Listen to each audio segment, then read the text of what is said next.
آج کی ویڈیو میں انتہائی اہم شیطانی وسوسوں کے بارے میں بات کریں گے کہ اکثر ہمارے ذہنوں میں یہ سوال پیدا ہوتا ہے کہ اگر ہر چیز بنا کسی خالق کے پیدا نہیں ہو سکتی اور ہر چیز کا خالق اللہ ہے تو پھر اللہ کو کس نے پیدا کیا؟ وہ کیسا ہے اور کس چیز سے ہے؟ نعوذ باللہ، لہٰذا ان وسوسوں سے پریشان نہ ہو۔ وسوسوں میں مبتلا اشخاص کی تسلی و تسکین کے لیے کہا ہے کہ جس طرح چور اس گھر میں جاتا ہے جہاں کچھ مال و متاع ہوتا ہے، اسی طرح جس دل میں ایمان ہوتا ہے شیطان وہاں آ کر وسوسے ڈالتا ہے۔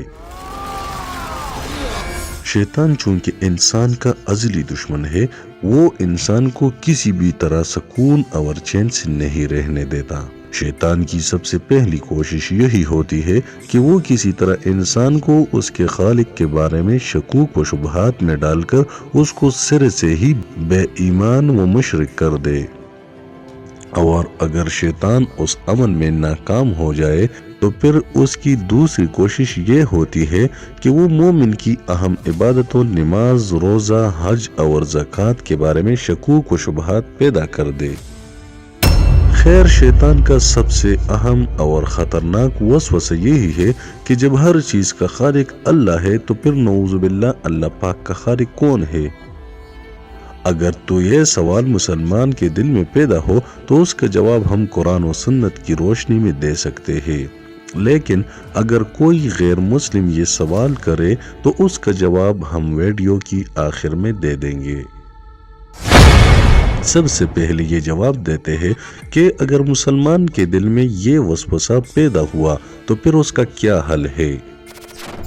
فریڈ ہائل لکھتا ہے کہ اس بات کا امکان کہ دنیا خود بخود وجود میں آئی ہے، یہ اس سے زیادہ کچھ نہیں ہے کہ ہم یہ یقین کر لیں کہ کبھی کوئی ہوا چلی اور کوڑے کے ڈھیر سے ایک ہوائی جہاز بن گیا ہو۔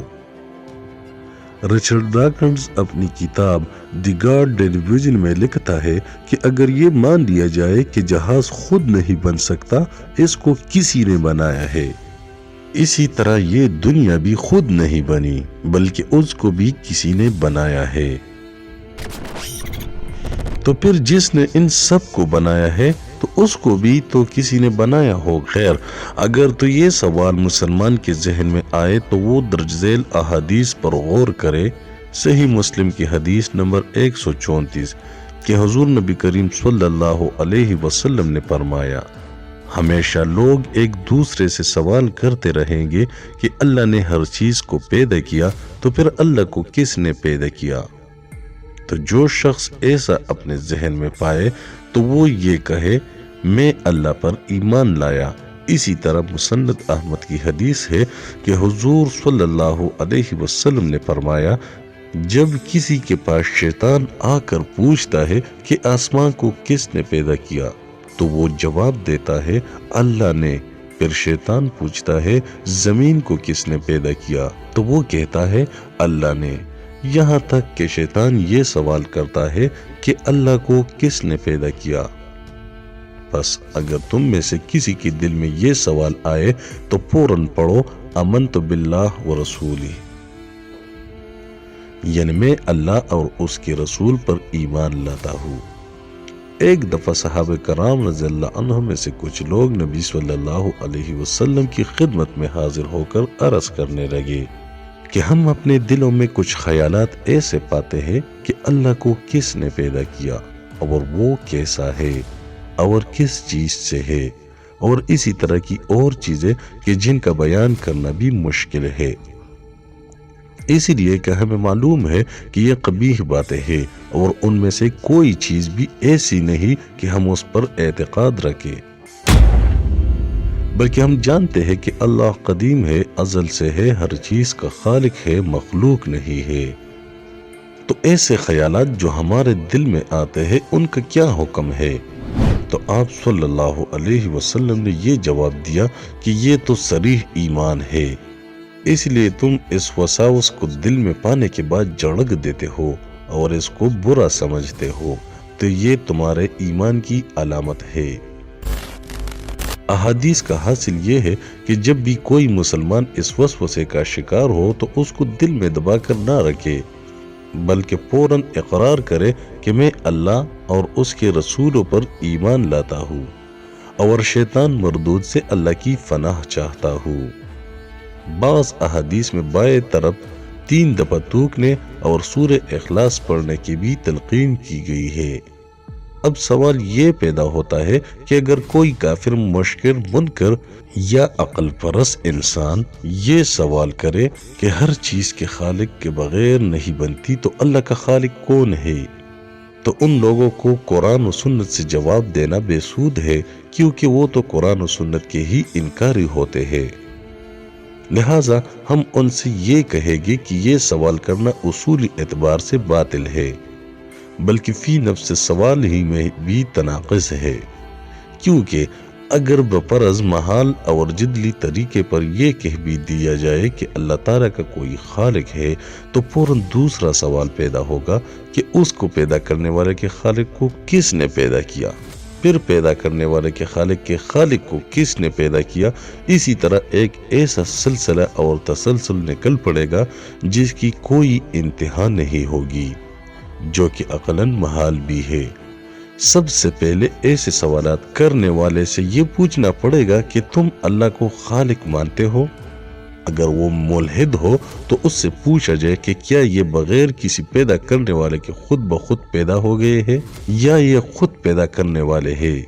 اب کوئی بھی عقل رکھنے والا شخص یہ نہیں مان سکتا کہ اس نے خود ہی کو خود پیدا کیا ہے، اور نہ ہی مانا جا سکتا ہے انسان خود بخود پیدا ہوتے جا رہے ہیں۔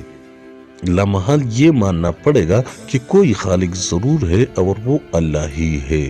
چنانچہ جب یہ واضح ہو گیا کہ نہ تو وہ بغیر خالق کے پیدا ہوئے ہیں اور نہ ہی انہوں نے خود کو پیدا کیا ہے، تو متعین ہو گیا کہ ان کو پیدا کرنے والا اور انہیں وجود میں لانے والا کوئی نہ کوئی ضرور ہے۔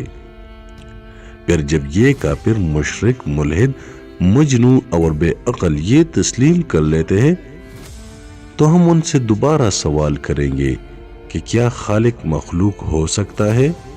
ہرگز نہیں، کیونکہ اس سے اجتماعی نقیضین لازم آئے گا۔ ہم مزید کہہ سکتے ہیں کہ خالق کے سلسلے میں اصل وجود ہے، کیونکہ اگر عدم اصل ہوتا تو وہ کائنات کو پیدا نہیں کر سکتا تھا۔ جیسا کہ گزشتہ سطور میں بیان کر دیا گیا ہے کہ معدوم کا خود کو پیدا کرنا ہی محال ہے، لہٰذا جب خالق کے سلسلے میں اصل وجود ہے تو اس کے سبب وجود اور اس کی خلقت کے بارے میں سوال کرنا ہی سرے سے باطل ہے۔ اسی طرح اللہ رب العزت کی ذات ازلی ہے، اس کا وجود اس کی ذات سے کبھی جدا نہیں ہو سکتا۔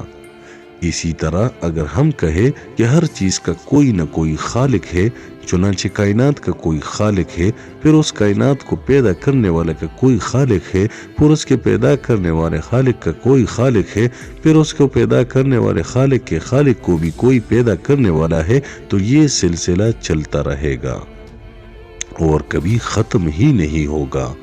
اور اس تسلسل سے یقینی طور پر لازم آئے گا کہ کائنات کا کوئی خالق ہی نہیں ہے، کیونکہ جب ہم یہ کہیں گے کہ کائنات کو پیدا کرنے والا کا بھی کوئی خالق ہے تو اس سے اس کا مخلوق ہونا لازم آئے گا۔ جو مخلوق ہو وہ خالق نہیں ہو سکتا، اور جب خالق نہیں ہو سکتا تو پھر کائنات کو پیدا نہیں کر سکتا۔ مگر کائنات کے وجود سے پتہ چلتا ہے یہ سوال اور فلسفہ ہی سرے سے باطل ہے، کیونکہ کائنات کے وجود کا مطلب ہے کہ اس کا کوئی خالق ہے، اور جو خالق ہوگا وہ مخلوق نہیں ہو سکتا۔ خلاصہ یہ ہے کہ اصولی طور پر یہ سوال باطل ہے، بلکہ فی نفس سوال ہی میں تناقض ہے، کیونکہ خالق کو کسی نے پیدا نہیں کیا بلکہ وہ اپنے سوا سب کا خالق ہے۔ اللہ پاک ہم سب کو اپنے حفظ و امان میں رکھے۔ ہم شیطان مردود سے پناہ مانگتے ہیں۔ اے اللہ، ہمیں تمام شیطانی شکوک و شبہات اور تمام شیطانی وسوسوں سے دور رکھنا۔ بے شک تو ہی ہر چیز کا خالق و مالک ہے۔ ہم پر رحم فرما اور ہمیں شیطان کے شر سے ہمیشہ محفوظ رکھنا۔ آمین یا رب العالمین۔